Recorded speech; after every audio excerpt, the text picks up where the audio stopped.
Muy buenos días a todos. Nosotros somos el grupo conformado por Josué Bolaños, José Damián Tobón y Oscar Rengifo. Y mi persona, Santiago Torres Arboleda. El día de hoy vamos a presentarles una línea del tiempo de la materia Historia del Pensamiento Económico. Iniciamos. La Antigüedad Clásica. La Antigüedad Clásica se caracteriza por ser el inicio de la economía científica, dada en Grecia. Tenemos los siguientes personajes icónicos. Hesiodo introdujo la moral en la sociedad muy materialista, a su vez recalcó que la tierra y el hombre es fuente de riqueza, además de la justicia. Tenemos Demócrito. Demócrito introdujo lo que se conoce como valor presente, valor futuro y propiedad privada. Expresa que una mercancía en mano es superior a la que aún no tenemos o está por llegar. Tenemos a Genofonte. Genofonte indicó que hizo el ejemplo y la asimilación de que la economía es como el crecimiento de una casa vigilada por el dueño. A su vez, indicó que hay actividades nobles que dan prosperidad y crecimiento, la cual es la agricultura, la milicia y la política. También dijo esto muy importante: no es más rico quien más tiene, sino quien menos necesita. Tenemos a Platón por este lado, personaje icónico. Él introdujo lo que es la estructura de las del Estado en clases sociales, que son gobernantes y filósofos, guerreros y productores. A su vez, la división política, iniciando con lo mejor, que sería la aristocracia, luego democracia, oligarquía, democracia y por último tiranía, siendo esta la peor. A la vez indicó que las monedas es una representación valórica de los bienes. Por último tenemos a Aristóteles. Él hace el análisis económico conforme a la satisfacción de las necesidades humanas, está a favor de la propiedad privada e indica que el hombre por sí solo no es suficiente y necesita de los demás. Hay dos formas de adquirir riqueza: bienes no acumulables y no acumulables, la natural, no acumulables, y la antinatural, acumulables. Seguimos con mercantilismo. Mercantilismo se caracteriza por ser la fiebre de los metales preciosos, oro y plata. Surgió aproximadamente en 1500 a 1776. ¿Cuáles son los antecedentes? El mayor antecedente que hubo es que hubo un descubrimiento del oro en el hemisferio occidental, lo cual facilitó el comercio. Los principios fundamentales es que el oro y la plata era la forma más deseable de riqueza, defendían mucho lo nacional, el nacionalismo, tenían protección a los bienes producidos dentro del país. Por esto mismo también tenían colonialismo y monopolio, oposición a peajes y un poderoso gobierno central que regule la calidad de los bienes que se produzcan. Además, y por último, la población que sea grande, trabajadora y no estudiada. ¿A quiénes beneficia el mercantilismo? A los comerciantes capitalistas, a los reyes y a los funcionarios de gobierno. Por otro lado tenemos a Adam Smith, importante personaje. Fue el fundador de la escuela clásica, nació en 1723 y 1790. Es el autor de la gran obra La riqueza de las naciones. ¿Cuáles son las influencias de Adam Smith? El ambiente intelectual de la época, los fisiócratas Turgot y Quesnay, que veremos más adelante, y su amigo David Hume. La teoría de los sentimientos morales indica que las fuerzas morales frenan el egoísmo, que hay dos tipos de pasiones, las no sociales y las sociales. Indica que la gente trabaja no solo para satisfacer sus necesidades básicas, sino para satisfacer su vanidad. Además, indica que la simpatía y la benevolencia frenan el egoísmo. La riqueza de las naciones, una de sus mayores obras, habló sobre la especialización del trabajo o la división del trabajo, que es dividir el trabajo en tareas sencillas para maximizar la productividad. Habló de la armonía de los intereses, que es la mano invisible, que las personas al buscar su propio bienestar regulan y equilibran la economía. Habló de que las naciones se deben especializar en los bienes en los cuales tengan ventaja. A su vez, dice que el gobierno no puede intervenir en la economía, pero solamente lo puede hacer 3 veces en una nación: para proteger de ataques extranjeros, administrar la justicia y mantener obras e instituciones públicas, ya que esto no es un negocio para lo privado.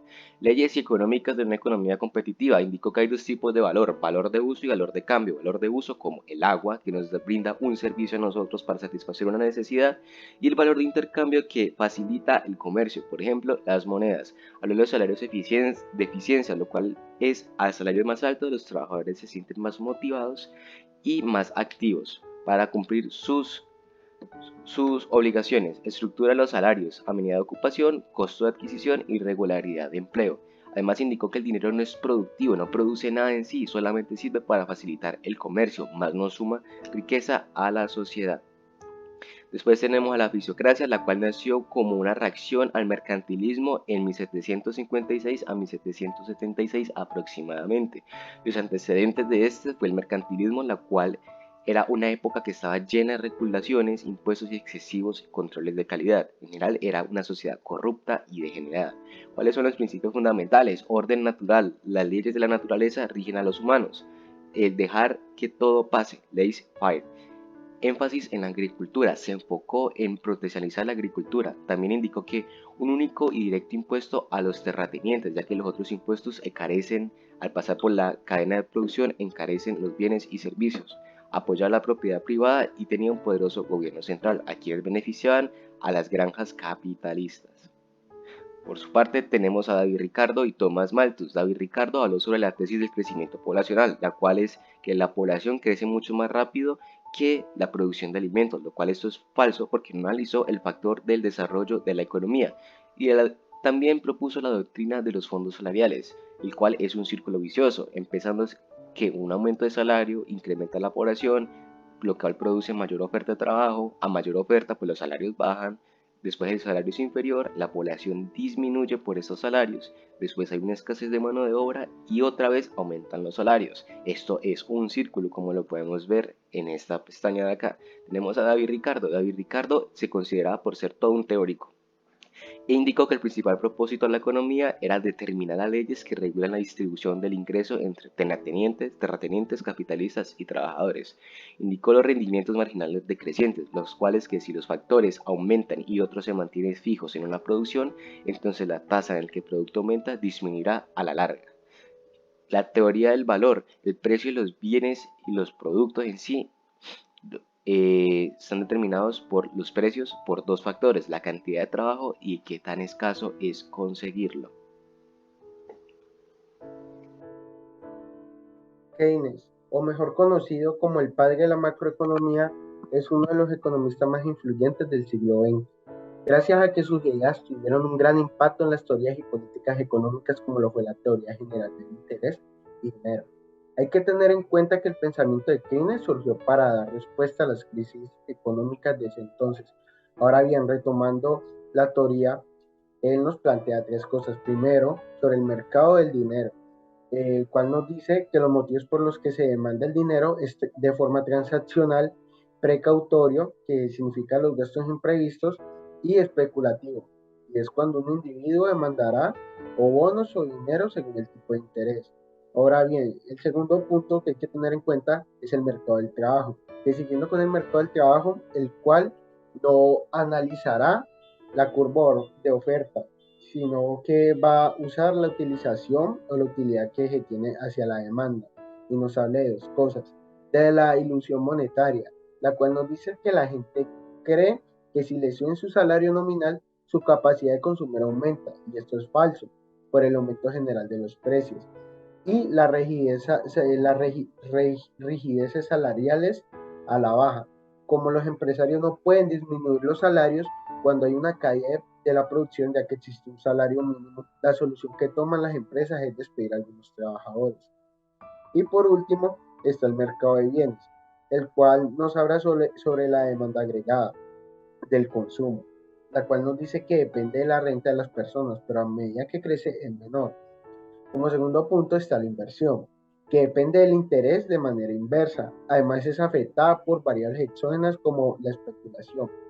Y por último están los gastos, que tienen que ver con la intervención del gobierno, y el gobierno debe incentivar y aumentar el gasto público. De hecho, gracias al gobierno existen también varias políticas como la política fiscal, que es subir el gasto público o bajar los impuestos, y la política monetaria, que es bajar los impuestos para así aumentar la demanda del dinero.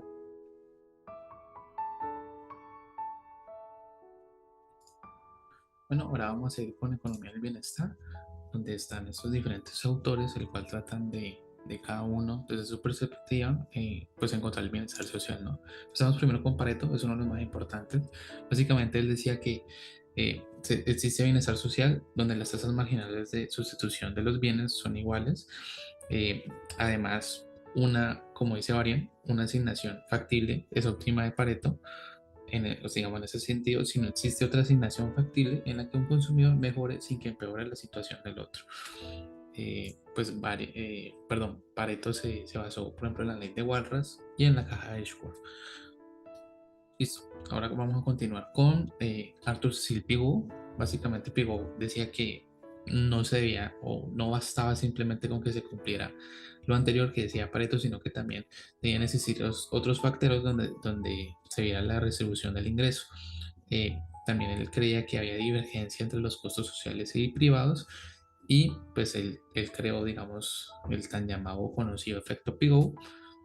Entonces, él creía que el gobierno debía tratar de incrementar el ahorro. ¿Y cómo se lograba esto? Pues por medio de bajar los precios, es decir, por la deflación. Entonces, el efecto Pigou, básicamente la deflación, disminuye los precios. ¿Y por qué? Porque si disminuyen los precios, aumenta el salario real. Por lo tanto, va a aumentar el consumo.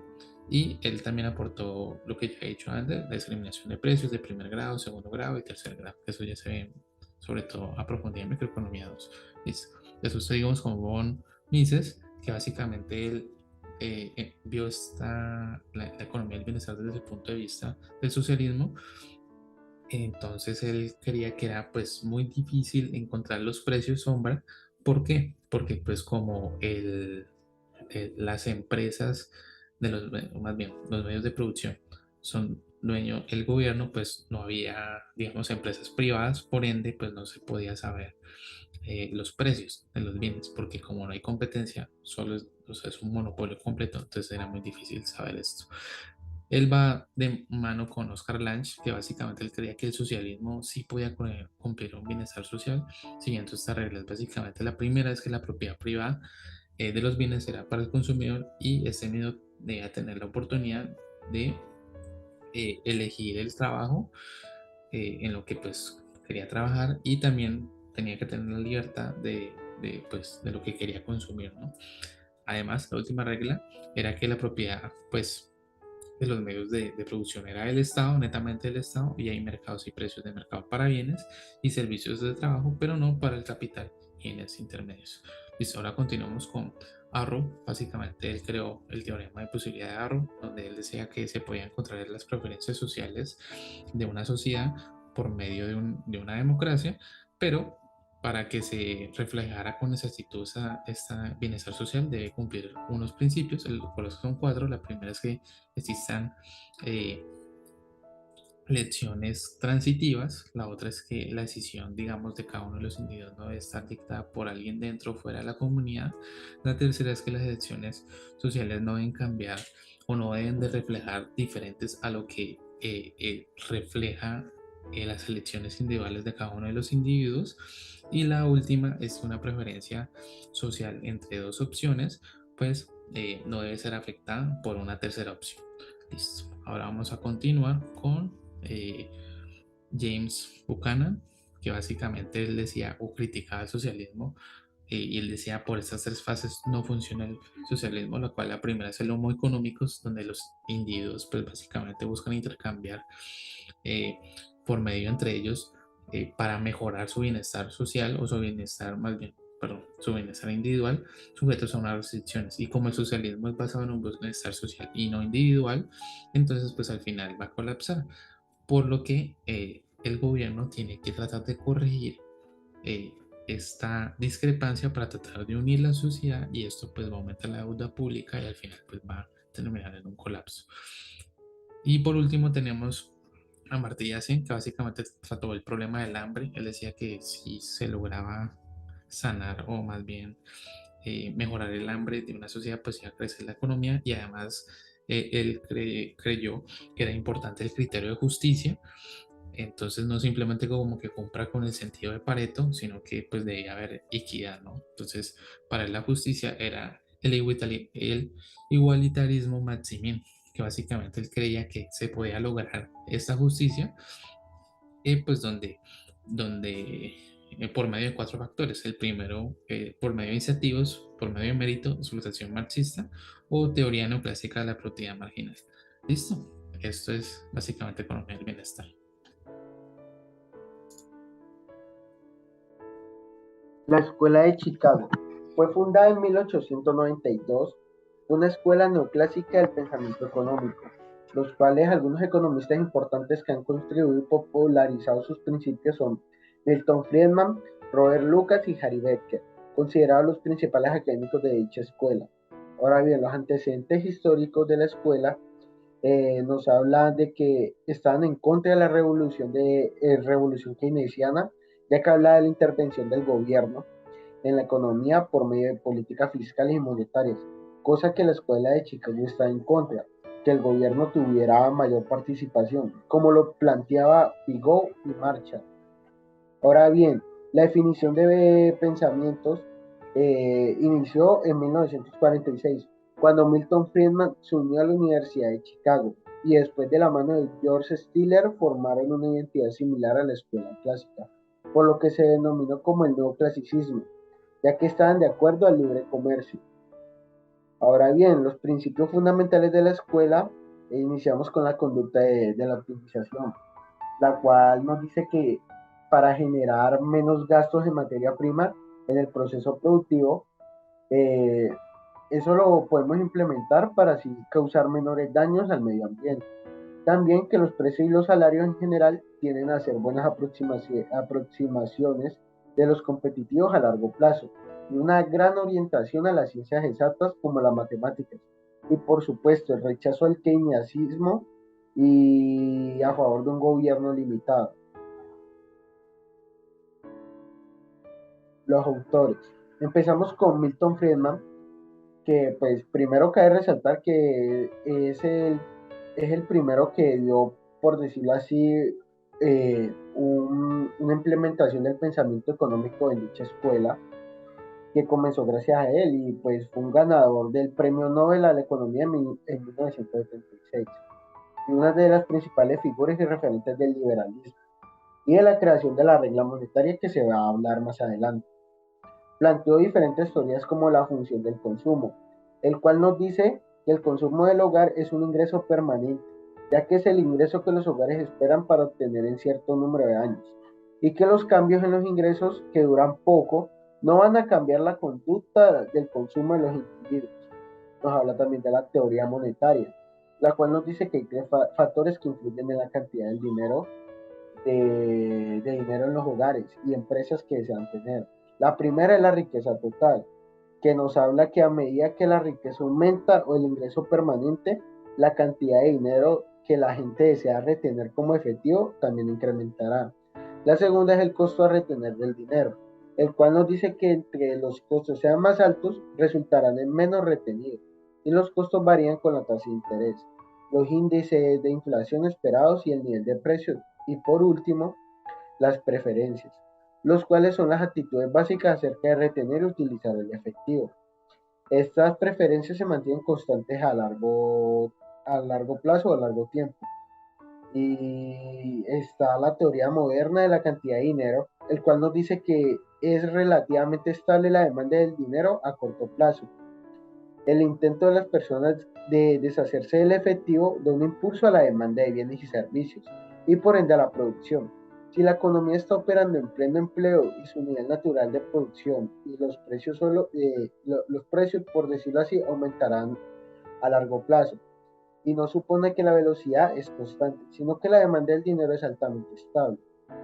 También nos habla de la curva de Phillips vertical a largo plazo, la cual nos dice que solo se puede impulsar de forma temporal la tasa de desempleo por debajo de la natural, generando un nivel de inflación mayor que el esperado.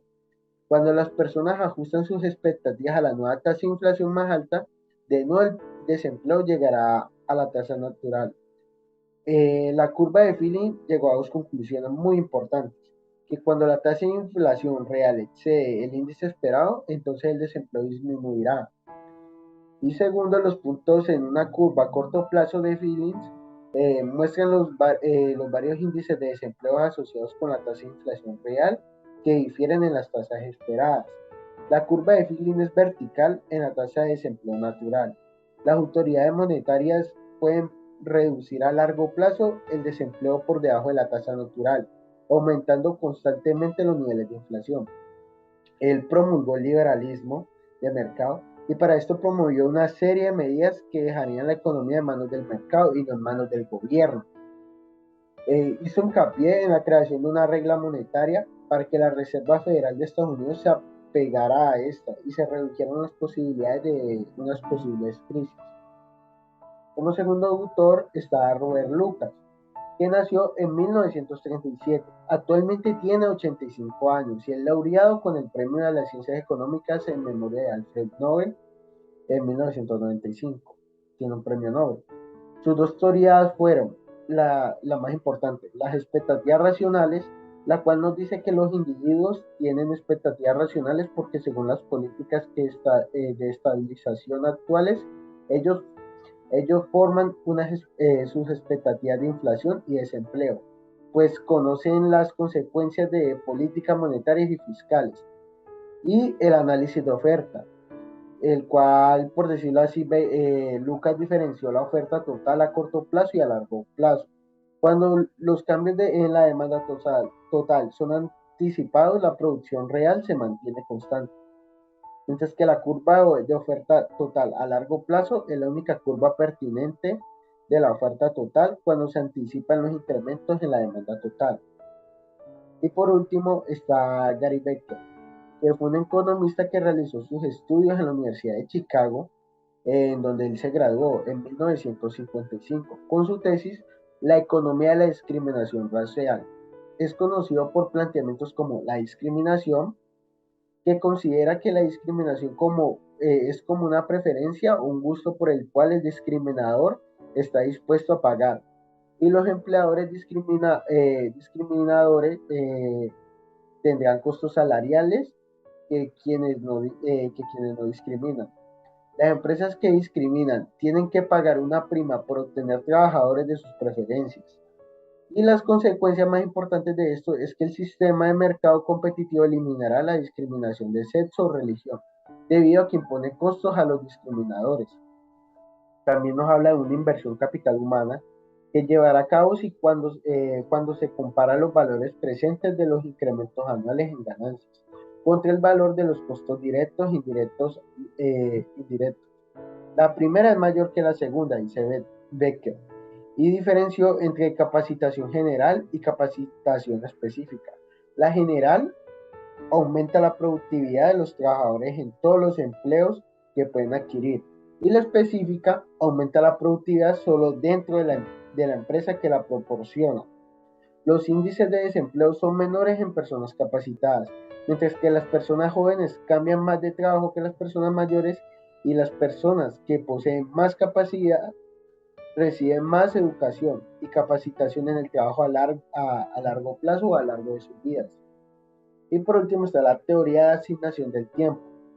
A diferencia de la teoría clásica que dice que el consumo instantáneo es del consumo instantáneo, Becker afirmó que el tiempo que lleva a consumir un bien es tenido en cuenta por los individuos, tanto así que en el precio total de un bien es el precio de mercado más el valor del tiempo necesario para su consumo.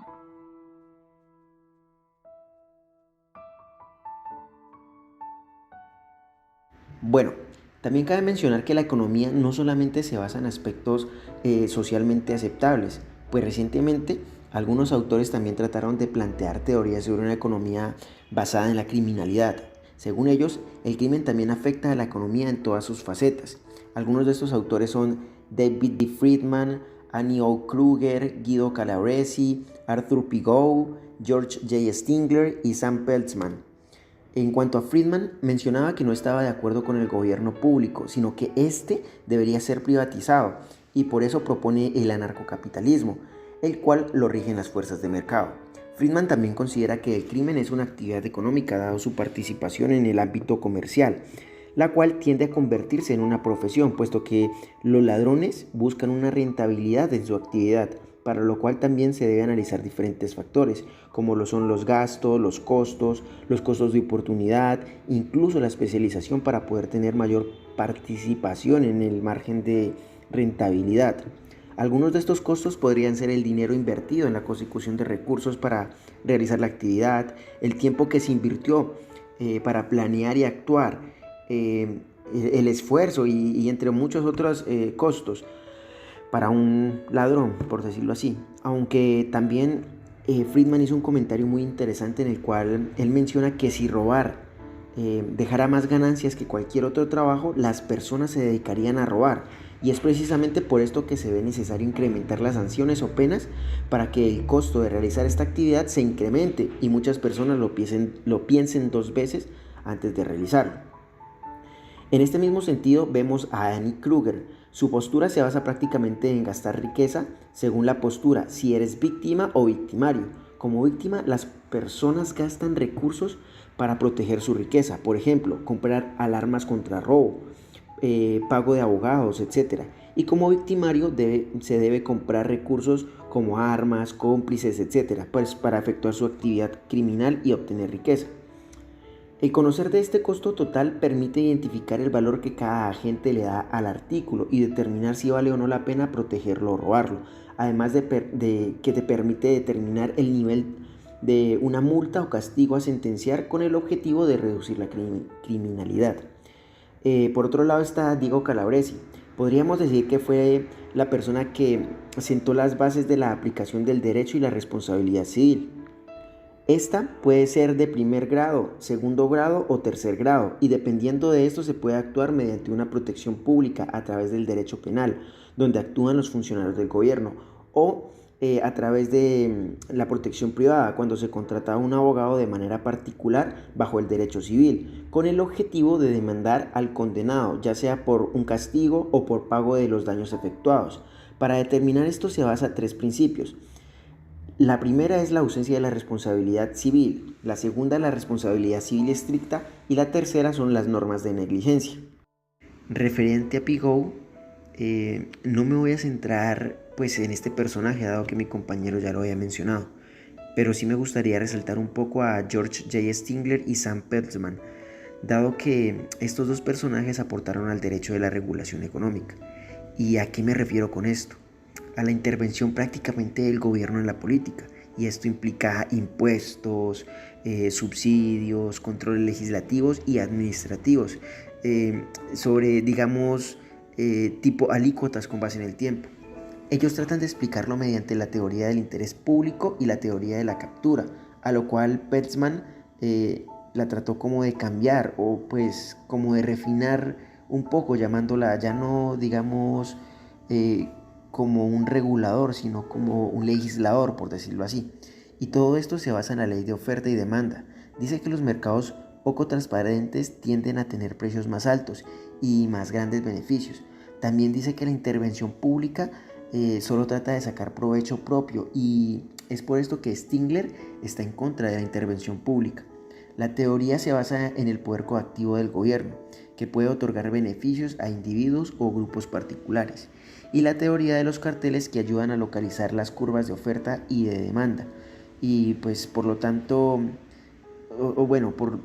por parte, por decirlo así, de Sam Peltzman, habla sobre la ley de los rendimientos decrecientes frente a la política, y pues también como un punto de equilibrio, encontrar un equilibrio político y un beneficio marginal frente a los favores políticos. Entonces, pues bueno, compañeros, eso era todo, y esperamos encontrarlos en Pensamiento de Historia General. Muchas gracias.